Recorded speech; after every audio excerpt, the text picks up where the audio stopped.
रंगों की बौछार, महक की खुशबू, हवाओं का झोंका मन को मोह लेता है। फूलों की गोद में बैठे हैं हम, नए विचारों का जन्म होता है यहीं। दरअसल मध्य प्रदेश के छिंदवाड़ा का ये इलाका है और यहीं के रहने वाले हैं शुभम रघुवंशी, जिन्होंने अपनी इंजीनियरिंग की नौकरी छोड़ मन को मोह लेने वाली इन खुशबुओं को पूरे देश में फैलाने का बीड़ा उठाया है और आज 1 एकड़ में फूलों की खेती कर लाखों की आमदनी कमा रहे हैं। इतना ही नहीं, लोगों को रोजगार भी दे रहे हैं। सर, ये 1 एकड़ में पॉली हाउस है और इसमें करीब 26,000 पौधे लगे हुए हैं और मेरे फ्लावर हर दिन 3,500 से 4,000 फ्लावर में गेन करता हूँ। इसका एवरेज रेट लगभग 3.5 से 4 रुपये लोकल मार्केट में आता है। अच्छा, ये आप मतलब कहाँ इसको परचेज करते हैं? यहाँ पर हम जिला छिंदवाड़ा की बात करें तो हम कुछ लोकल मार्केट में भी सेल करते हैं। हमारे पास नागपुर मार्केट भी है और हमारे पास जौलपुर मार्केट भी, तो हम तीनों को मतलब डिवाइड करके हम तीनों मार्केट करते हैं। अच्छा, तीनों जगह सेल होते हैं। लोग परचेसिंग मांग मतलब यहाँ भी ज़्यादा है, डिमांड बनी हुई है। हम क्वालिटी ऑफ फ्लावर ला के देते हैं तो हमारी डिमांड बनी हुई है। अच्छा, इसमें मतलब क्या कॉस्ट आता है आपको पर मंथ? मुझे लगभग 1 से 1.5 लाख रुपए मेरा खर्च लगता है और मैं जब फ्लावर सेल करता हूँ तो उसमें लगभग 2 लाख रुपए, 2-2.5 लाख रुपए या 3 लाख रुपए के फ्लावर जैसे सीजन रहता है उस हिसाब से सेल करता हूँ। ओवरऑल एवरेज देखें तो लगभग हमको 50% का मार्जिन है और मेरे को काफ़ी अब स्टेबिलिटी हो गई है 4 साल में, तो मैं काफ़ी अच्छा प्रॉफिट निकाल पा रहा हूँ 1 एकड़ में। बता दें कि नौकरी के दौरान दिसंबर 2018 में शुभम को लगने लगा कि अपने टैलेंट का इस्तेमाल कर क्यों ना फूलों की खेती की जाए। इसके बाद शुभम अपने घर छिंदवाड़ा लौटे और अपने छोटे भाई सौरव रघुवंशी को भी फूलों की खेती के बारे में बताया।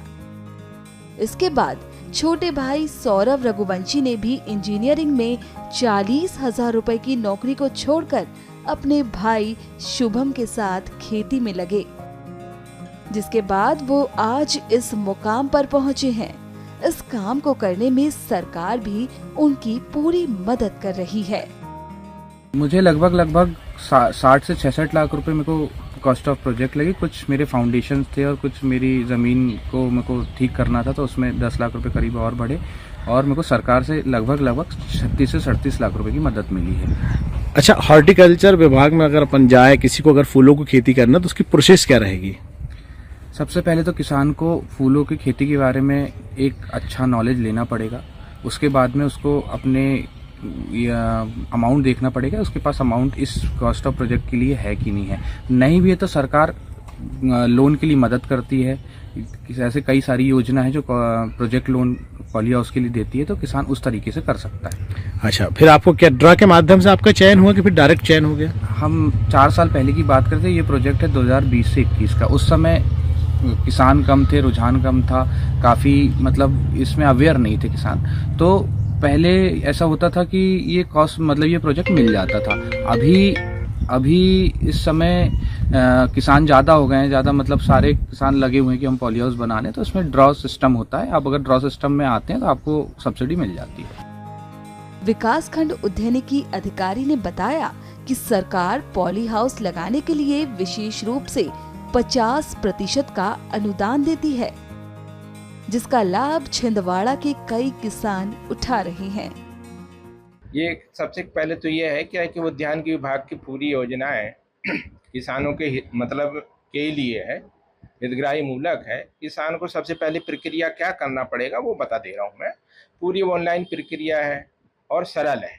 किसान को यदि उद्यानिकी विभाग की ये योजना की तरफ जाना है तो सबसे पहले उसको लगेगा आधार कार्ड, बैंक पासबुक, खसरा किसबंदी, मोबाइल नंबर और एक फ़ोटो।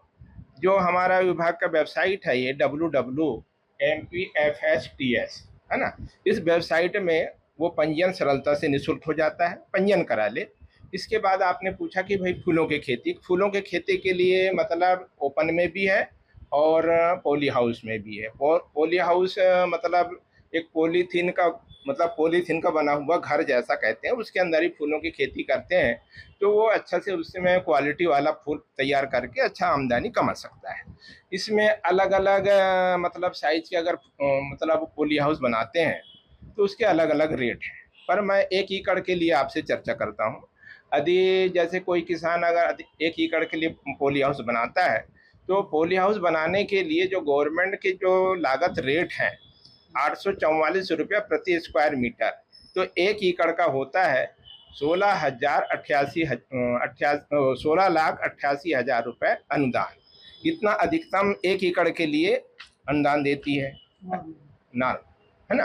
अब इसके बाद यदि पॉली हाउस वो बनाता है, पॉली हाउस के बाद वो किसान सोचे कि भाई मैं फूलों की खेती करूं, कौन से फूल का चयन करे, वो गुलाब का करे चाहे झरबेरा का करे। यदि झरबेरा का खेती करता है तो प्रति स्क्वायर मीटर उसको 610 रुपया इकाई लागत आती है, उसका 50% अनुदान के रूप में देय होता है।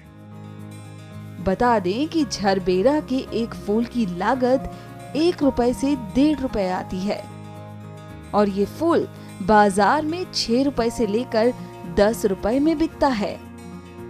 ये फूल हैदराबाद से लेकर देश के सभी बड़े शहर जैसे मुंबई, दिल्ली, चेन्नई, बैंगलोर, इंदौर, यहाँ पर इसकी अच्छी खासी मांग है।